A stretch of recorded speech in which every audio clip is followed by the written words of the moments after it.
8th class में थे तो घर वालों ने ये बताया था कि यार एक दफा बायोलॉजी 9वीं में रख लो, उसके बाद life will be bed of roses, life बड़ी मजे की हो जाएगी। आप बायो रख लोगे, थोड़ी थोड़ी सी डॉक्टर वाली फीलिंग्स आना शुरू हो जाएंगी, सोसाइटी आपको अप्रिशिएट करना शुरू हो जाएगी, आपके फ्रेंड्स आपके लिए तालियां बजाना शुरू हो जाएंगे, आप और रिश्तेदार तो जनाब खुश हो जाएंगे। ये हमें 8 में बताया गया कि हम बायो रख लें। 9वीं में बायो रख ली, 9वीं हम पढ़ते रहे, 10वीं में पढ़ते रहे, 10वीं में हमें इसलिए पढ़ाया गया बेटा एक दफा तुम्हारे 1050 प्लस मार्क्स आ गए तो तुम्हारा पंजाब कॉलेज में फ्री एडमिशन हो जाएगा, तुम्हें स्कॉलरशिप मिल जाएगी और तुम तो बस फिर डॉक्टर बन ही जाओ, तुम्हारे लिए लाइफ बहुत आसान हो जाएगी। मजे मजे हैं तुम्हारे 10th के बाद। मैट्रिक हमने कर ली, फर्स्ट ईयर में आ गए, फर्स्ट ईयर में हमें पढ़ना पड़ा, सेकंड ईयर में आके हमें ये सुनना पड़ा कि बेटा सेकंड ईयर पढ़ लो। सेकंड ईयर एफएससी में अगर तुम्हारे 1050 से ज्यादा नंबर आ गए, तुम्हारा डायरेक्ट एमबीबीएस में एडमिशन हो जाएगा, तुम डॉक्टर हो, अच्छे अच्छे रिश्ते आएंगे, फैमिली तुम्हें शाबाशी देगी और फलाने फलाने फलाने फलाने के बेटे से ज्यादा तुम्हारा फ्यूचर सक्सेसफुल हो जाएगा। इसलिए बेटा तुम पढ़ लो, तुम्हारी लाइफ तो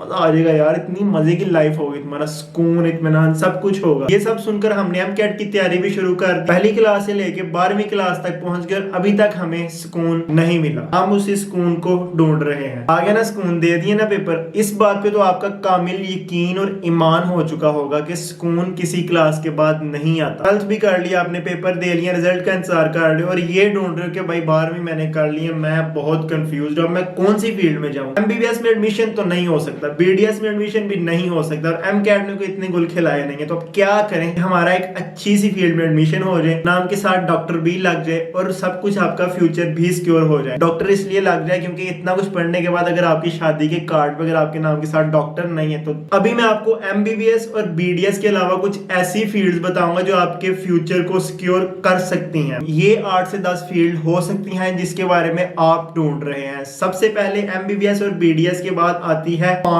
D. Pharm D is the doctor of pharmacy. 5 साल ये कोर्स होता है, पाकिस्तान में private as well as public sector इसको ऑफर कर रहे हैं। आप ये करके अपने नाम के साथ डॉक्टर लिखवा सकते हैं। इसमें भी तकरीबन स्टडी एमबीबीएस और बीडीएस वाली ही होती है। बहुत स्कोप है इसमें। ये करने के बाद आप 17वें ग्रेड के ऑफिसर भी लग सकते हो, हॉस्पिटल फार्मासिस्ट लग सकते हो, क्लिनिकल फार्मासिस्ट लग सकते हो। आपको लाइसेंस भी मिल जाता है अपनी फार्मेसी ओपन करने के लिए, आप अपना कोई सेटअप बना सकते हो। नंबर 4 पर आती है डीपीटी, डॉक्टर ऑफ फिजियोथेरेपी। ये भी बिल्कुल फॉर्म डी की तरह ही 5 साल का ये कोर्स होता है और पाकिस्तान में बहुत सारी यूनिवर्सिटीज हैं जो ये ऑफर कर रही हैं। फिजियोथेरेपिस्ट बेसिकली वो होता है जब हमारे जॉइंट में कोई स्टिफनेस वगैरह हो जाती है, हमारे जॉइंट्स में कोई गिरने या चोट लगने की वजह से कुछ ऐसे स्टिफनेस, हम स्पोर्ट्स टीम के साथ देखते हैं कि एक फिजियोथेरेपिस्ट होता है। हॉस्पिटल में फिजियोथेरेपिस्ट की एक सीट होती है। फिजियोथेरेपिस्ट 17 स्केल का ऑफिसर भी लग सकता है। हमें जब कोई चोट लगती है, कोई जॉइंट में स्टिफनेस होती है या कोई जॉइंट में कोई ऐसे डिजीज वगैरह होती है, तो हम जाते हैं फिजियोथेरेपिस्ट के पास, वो हमें एक्सरसाइज रिकमेंड करते हैं। बेसिकली ये होते हैं डॉक्टर ऑफ फिजियोथेरेपी। नंबर 3 पे जनाब आ जाती है, शायद आपके माइंड में होगा कि नंबर 3 में रखूंगा डीवीएम को, डॉक्टर ऑफ वेटरनरी मेडिसिन, लेकिन मैं उनको नहीं रखूंगा क्योंकि पाकिस्तान में उसका कोई खास स्कोप है नहीं। अगर आप ब्रॉड जाना चाहते हैं तो बहुत ज्यादा स्कोप पाकिस्तान में इसका इतना ही स्कोप है कि किसी ने अगर घर में पेट्स वगैरह रखे हैं तो आप उनको कोई बीमारी होती है तो आप उनका जाके इलाज कर सकते हैं। फॉरेन कंट्रीज में ऐसे होता है कि घर में 3 से 4 फर्द हैं, उन्होंने 5 से 6 कुत्ते रखे होंगे, तो इस वजह से उधर इसका स्कोप ज्यादा है, उधर आपके पास अपॉर्चुनिटीज अवेल करने के लिए ज्यादा होंगी। तो पाकिस्तान में रहना है, अगर आपको फ्यूचर आपका पाकिस्तान में है तो इस तरफ ना ही जाओ, कोई और फील्ड कर लो। तो नंबर 3 में रखूंगा एमएलटी को। एमएलटी जो होता है वो 4 साल का कोर्स होता है। पाकिस्तान में बहुत सी यूनिवर्सिटीज ऑफर कर रही है। तो लेबोरेटरीज में इनका काम होता है, private as well as government sector में बहुत सारी जॉब्स होती हैं एमएलटी के लिए, तो आप एमएलटी भी कर सकते हैं। अब इसके बाद बीएस स्टार्ट हो जाते हैं। नंबर 4 पे आ जाएंगे बीएस बायोटेक्नोलॉजी। बायोटेक्नोलॉजी का बहुत ज्यादा स्कोप है पाकिस्तान। अगर आपका माइंड रिसर्च बेस्ड है, आपको रिसर्च करने में बड़ा मजा आता है, तो आप इस फील्ड की तरफ भी जा सकते हैं। 4 साल का कोर्स होता है, प्राइवेट और गवर्नमेंट यूनिवर्सिटीज में ये ऑफर करवाया जाता है। नंबर 5 पे आ जाता है बीएस माइक्रोबायोलॉजी। बीएस माइक्रोबायोलॉजी भी 4 साल का कोर्स होता है, पाकिस्तान में ये ऑफर करवाया जाता है। आप ये स्टडी करने के बाद एक टीचर भी लग सकते हैं। आप इसके बाद एमफिल करें और आप किसी कॉलेज, स्कूल, या स्कूल में तो नहीं लेकिन कॉलेज, यूनिवर्सिटी में आप एक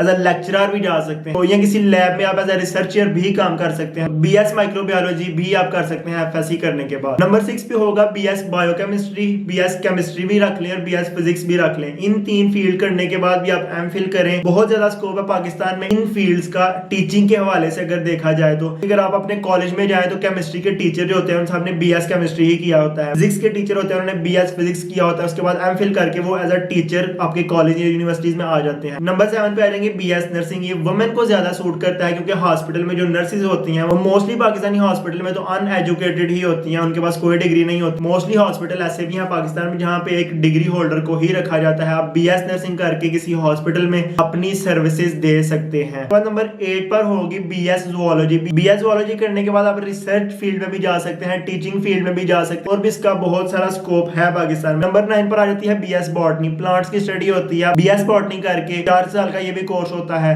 MPhil करें उसके बाद और टीचिंग का बहुत सारा इसका स्कोप पाकिस्तान में मौजूद है। इसके बाद आ जाती है BS साइकोलॉजी नंबर 10 पर। और ये जो 2022 चल रहा है जहाँ पे हर बंदा डिप्रेशन, एंजाइटी और इन सारी चीजों का शिकार है, तो BS साइकोलॉजी एक बहुत की फैक्टर प्ले कर सकता है स्कोप में। आप ये करके भी अपनी सर्विसेज दे सकते हैं। ये 10 फील्ड्स ऐसी थी जो साइंस के रिलेटेड थी। आपने FSC कर ली, अगर आपका साइंस से दिल उकता चुका है आप LLB भी कर सकते हैं। लैट का टेस्ट दें उसके बाद LLB करें। इसके अलावा आप BBA की तरफ भी जा सकते हैं, आप CA की तरफ जा सकते हैं। मेडिकल स्टूडेंट को CA में कोई ज्यादा इंटरेस्ट होता तो कोई नहीं है क्योंकि CA का कोर्स एक बिल्कुल ही डिफरेंट होता है। 9, 10 फर्स्ट ईयर सेकंड ईयर में मेडिकल के स्टूडेंट ने जो पढ़ा होता है वो कंपैरेटिवली थोड़ा डिफरेंट होता है, लेकिन फिर भी मोस्टली CA में स्टूडेंट मेडिकल के ही जाते हैं। तो ये सारी चीजें करने के बाद आप जनाब CSS की तरफ भी जा सकते हैं। आपने बहुत अच्छी फील्ड कर लिया जनाब, ग्रेजुएशन आपकी हो गई, आपका दिल कर रहा है कि भाई अब तो हमें 2 गाड़ी आगे चाहिए, लाल बत्ती वाली 2 गाड़ियां पीछे चाहिए और सेंटर में हमारी गाड़ी होनी चाहिए जिसके ऊपर लाल बत्ती ऐसे घूम रही हो। इन सारी फील्ड में से जितनी मैंने अभी आपको बताई है, अगर आपको किसी स्पेसिफिक फील्ड के बारे में कंप्लीट वीडियो चाहिए तो please do let me know in the comment section ताकि मैं उस पर कंप्लीट वीडियो बनाऊं। और आप अपनी कीमती राय का इजहार कमेंट बॉक्स में जरूर करिएगा। और सुकून तो भाई साहब सिर्फ कब्र में, ऐसा मैं नहीं कहता, ऐसे हमारे फॉर्मर प्राइम मिनिस्टर साहब कहा करते थे। बस यार बात में दम तो था। Life is full of struggle. Struggle करोगे अपने फर्स्ट डे से लेके अपने लास्ट डे तक स्ट्रगल ही करनी है। तो भाई साहब सुकून तो भूल जाओ, बचपन के दिन सुकून आराम से गुजर के बस अब काम काम और सिर्फ काम। ये कुछ ज्यादा ही ज्ञान पेल रहा हूँ। तो यस, उम्मीद है मैं थोड़े बहुत कॉन्सेप्ट आपके क्लियर करने में कामयाब रहा हूँ। सारी फील्ड्स के बारे में आपको पता लग गया। एक बात मेरा ब्रादराना मशवरा समझ के रख लो कि हमेशा लाइफ में वो करना जिस काम में करने में आपको मजा आता है, जिस काम में आपका इंटरेस्ट है, जिस काम में आपको कभी फ्यूचर में जाके आप बोर नहीं होगे। उस फील्ड के पीछे कभी भी मत भागना जिसका आपको लगेगा ऐसा स्कोप बहुत ज्यादा है, ये फील्ड करके मैं बहुत ज्यादा अर्निंग कर लूंगा। बिलीव मी, जो आपका पैशन है ना, आप उसको लेके कहीं आगे निकल जाओगे एज कंपेयर टू दी आप कोई ऐसी फील्ड चूज कर लें जिसमें आपका इंटरेस्ट नहीं है और वो डिग्री आप करें 4-5 साल बाद जब आप डिग्री कर लें तो फिर आप देखेंगे कि मैं फ्यूचर में खुद को कहां स्टैंड करता हूं, क्योंकि मैंने तो कुछ सीखा ही नहीं है, मैं तो जस्ट 5 साल पास ही होता रहा हूं। तो यस, दैट वाज अ ब्रादराना मशवरा to all of you guys. समझ आ जाए तो ठीक है, नहीं तो फिर वक्त समझा देगा आपको। Will see next video, till then take care of yourself, follow your dreams. अल्लाह हाफिज़।